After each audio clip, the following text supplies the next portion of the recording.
धेरैजना साथीहरुको चाहिँ मैले के सुन्छु भन्दाखेरि टीएमएस एकाउन्ट अनलाइनबाट खोल्दाखेरि चाहिँ मेन प्रब्लम आउने भनेको चाहिँ डकुमेन्ट अपलोड गर्दाखेरि चाहिँ त्यहाँ प्रब्लम आइरहेको हुन्छ। त्यो कारण तपाईले चाहिँ डकुमेन्ट तपाईले सही तरिकाले अपलोड गर्नुभएको छ भने तपाईको टीएमएस एकाउन्ट सजिलोसँग क्रिएट हुन्छ र तपाईले सजिलोसँग चाहिँ तपाईले ट्रेड गर्न सक्नुहुन्छ है। र आजको यो भिडियोमा तपाईलाई म चाहिँ सही तरिकाले डकुमेन्ट चाहिँ कसरी अपलोड गर्ने अथवा जुन डकुमेन्ट रिक्वायर गरेको छ त्यो डकुमेन्टहरु चाहिँ कहाँबाट चाहिँ डाउनलोड गर्ने भन्ने कुरा तपाईलाई म देखाउँछु। त्यसको लागि तपाईलाई म आफ्नो मोबाइल स्क्रिनमा लगाएर देखाउँछु।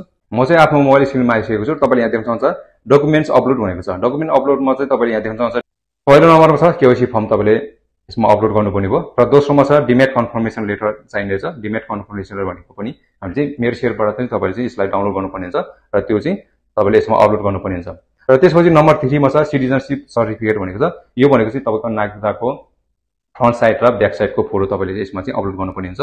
त्यसपछि चेक भनेको छ। यो चेक भनेको चाहिँ तपाईको ब्याङ्कको चेक तपाईले त्यसलाई फोटो खिचेर त्यसलाई पनि अपलोड गर्नुपर्ने हुन्छ। र अर्को छ टीएमएस फर्म छ। यो टीएमएस फर्म चाहिँ कहाँबाट तपाईले डाउनलोड गर्ने भन्ने कुरा पनि तपाईलाई म देखाउँछु। त्यसलाई पनि तपाईले यसमा अपलोड गर्नुपर्ने छ। र त्यसपछि तपाईले छैटौं नम्बर देख्न सक्नुहुन्छ फोटो विथ सिटिजनशिप होल्डिङ भनेको छ। तपाईले आफ्नो नागरिकता चाहिँ हातमा लिएर एउटा फोटो खिच्नुहोस् र त्यसलाई चाहिँ अपलोड गर्नुपर्ने हुन्छ।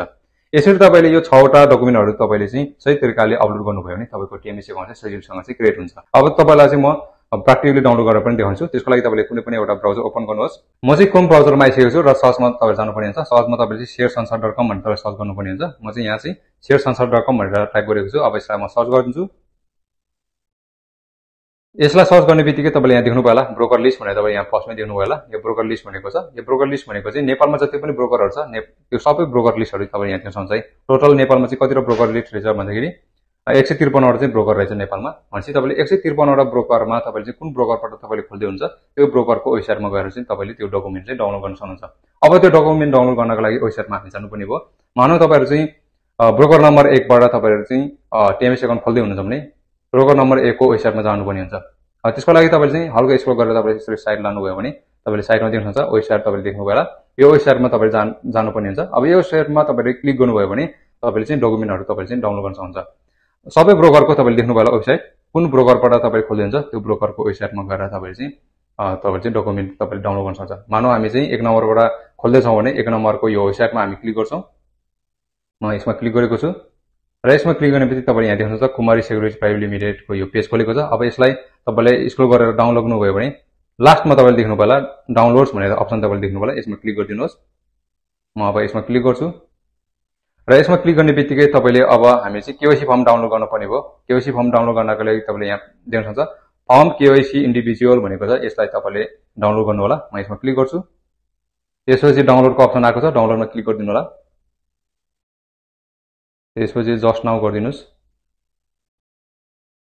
अब हामीले चाहिँ केवाईसी फर्म हामीले डाउनलोड गरिसकेको छ। तपाईले यहाँ देख्नुहुन्छ 4 पेजको केवाईसी फर्म आइसकेको छ र यसलाई तपाईले प्रिन्ट आउट गरेर तपाईले सबै फिल अप गरेर चाहिँ यसलाई अपलोड गर्नुपर्ने हुन्छ। अब केवाईसी फर्म चाहिँ तपाईले यसरी चाहिँ तपाईले डाउनलोड गर्न सक्नुहुन्छ भने अब टीएमएस फर्म चाहिँ कहाँबाट डाउनलोड गर्ने भन्दाखेरि टीएमएस फर्म पनि तपाईले यहीँबाट चाहिँ तपाईले डाउनलोड गर्न सक्नुहुन्छ। त्यसको लागि यो नम्बर 2 मा क्लिक गर्नुभयो भने यहाँ तपाईले देख्नुभयो होला टीएमएस एग्रीमेन्ट भनेको छ। तपाईले टीएमएस फर्म भनेर पनि देखिन्छ अथवा टीएमएस एग्रीमेन्ट भन्छ। यसलाई चाहिँ डाउनलोड गर्नुपर्ने छ। यसमा क्लिक गरिदिनुहोस्। यसलाई जस्ट नाउ गरिदिन्छु म। तपाईले यहाँ देख्नुहुन्छ टीएमएस फर्म आइसकेको छ। यो दुईवटा पेज आएको छ। यो दुईवटा पेजलाई तपाईले चाहिँ प्रिन्ट आउट गरेर यसलाई फिल अप गरेर चाहिँ तपाईले चाहिँ अपलोड गर्नुपर्ने हुन्छ।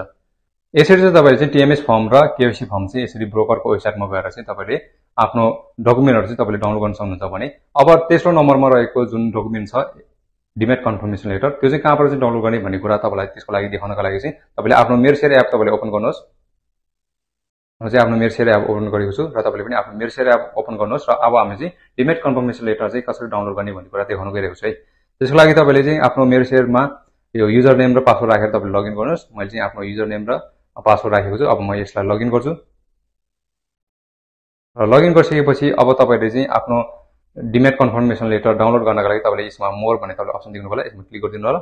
र यसमा क्लिक गर्ने बित्तिकै तपाईले माई डिटेल्स भन्ने तपाईले देख्नुभयो होला। यसमा माई डिटेल्समा जानुपर्ने हुन्छ। अब हामी चाहिँ डिमेट कन्फर्मेसन लेटर चाहिँ डाउनलोड गर्न जाँदैछौँ। तपाईले यहाँ देख्नुभयो होला यहाँ सबै आफ्नो डिटेलहरु देखाएको छ। यो भनेको नै हाम्रो डिमेट कन्फर्मेसन लेटर है। अब यसलाई चाहिँ डाउनलोड गर्नका लागि तपाईले यहाँ माथि 3 डट तपाईले देख्नुभयो होला। यसमा क्लिक गरिदिनुहोस्। त्यसपछि तपाईले पीडीएफ मा डाउनलोड गर्दै हुन्छ भने डाउनलोड पीडीएफ मा क्लिक गरिदिनु होला। अब यसलाई चाहिँ म डाउनलोड गर्छु। त्यसपछि जस्ट नाउ गरिदिनु होला। अब तपाईले यहाँ देख्नुभयो होला हाम्रो यो डाउनलोड भइसकेको छ। यो भनेको नै हाम्रो चाहिँ डिमेट कन्फर्मेसन लेटर हो। यसरी चाहिँ तपाईँले आफ्नो डिमेट कन्फर्मेसन लेटर चाहिँ मेरो सेयर एपबाट तपाईँले डाउनलोड गर्न सक्नुहुन्छ भने टिएमएस फर्म र केवाइसी फर्म चाहिँ तपाईँले आफ्नो ब्रोकरको वेबसाइटमा गएर चाहिँ डाउनलोड गर्न सक्नुहुन्छ।